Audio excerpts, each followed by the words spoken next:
lately nagpapakita talaga ako, pero not sa channel ko. Hindi sa channel ko, not sa RS Virgo. Sa ibang channel, nagpapakita na ako. At may mga birthday greetings ako na nakikita ko.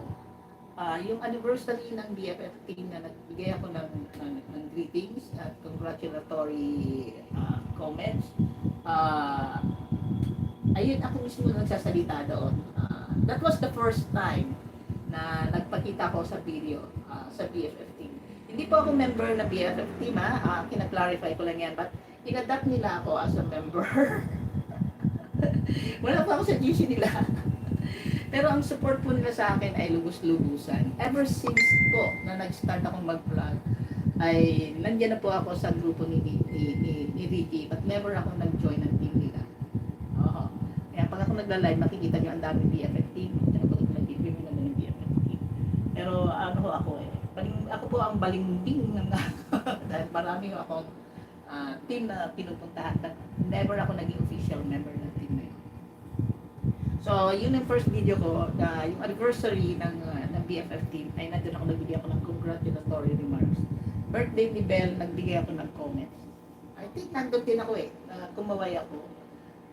Ang hindi ko lang naibigay, late na para hiningan ako ni Abby para kay Ruth. Pero late na, nabisi ako, hindi ko naibigay agad sa akin. Supposed to be, mag-appear ako sa video na yun, pero hindi ko naibigay. Late na, hindi ko nabibigay. Kasi nandun ako sa line niya, birthday niya. Ay, naku, nga pala, hindi ko pa na nabigay kay Abby. So, never mind. So, yun, nagpapakita naman ako. Oh, nandun ako eh. Di ba nandun ako? Tinanggal mo mukha ko. Tinanggal mo mukha ko. Kumaway lang ako sandali. Hindi ako nagsalita. Doon kay Ben. Kay Ben.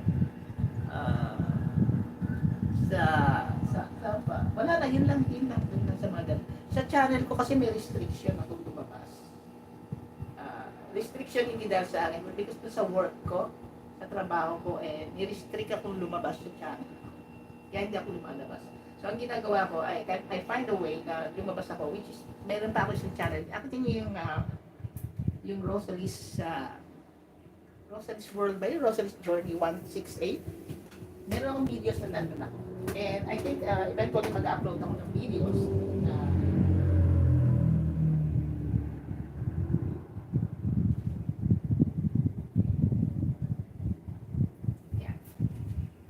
yan sa Rosalie's Journey. Meron diyang videos with my friends. Kasama yung mga barkada sa Canada na nandun at nakita ko. Hindi lang ma-identify ko alin ka ako doon. But I was there. And then, medyo nakalimutan ko yung Rosalie's Journey, the channel. Hindi ko lang siya na-update. Nagla-live yan before. Pero dahil busy ako lately, hindi ko na siya na-i-live. But pagbalik ko sa kanila, i-live ko ulit siya. Kasi parang, pero okay pa rin yung analytics niya. Green check lang siya kasi may mga views naman. Wala lang siyang live. But siguro may mga videos akong gagawin lately na nandun na ako. Yan sa channel na yan, but not on RS Virgo. Hindi pwede. Kasi yung alam sa work ko, yan ang channel ko. Ikaw pala nag-edit nun. Nandun ako. Naka-maroon yata akong blouse. Nagkaway lang ako sandali.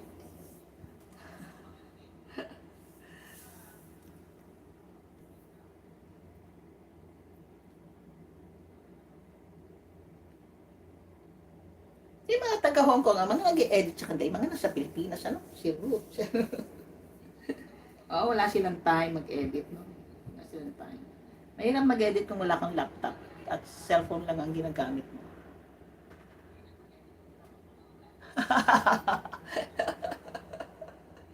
Checkin niya. Babalik-balikan mo. Panoorin mo na lang yung panoorin mo yung sa BFF team na anniversary na. Pero marami yun eh. Mahaba yun, part 1, part 2. Hindi ko alam kung nasaan ako. And then, yung time na talagang nag-live streaming sila ng mahaba, I'm supposed to be aakyat ako dun sa live stream nila. Para first time pakita ko. Para regalo ko na lang sa kanila, pakita ko. Ala, ang tagal ko sa backstage, hindi ako nakita. Di, wala.